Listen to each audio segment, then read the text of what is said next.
What is inventory planning? MRP stands for Material Requirements Planning and is used by manufacturers. DRP stands for Distribution Requirements Planning and is used by non-manufacturers.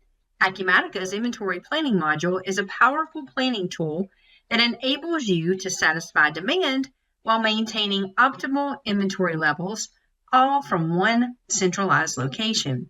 Inventory planning provides suggestions to buy, make, or transfer inventory, and provides exception messages to alter existing orders, with the unofficial goal of preventing you from running out of inventory or having too much inventory.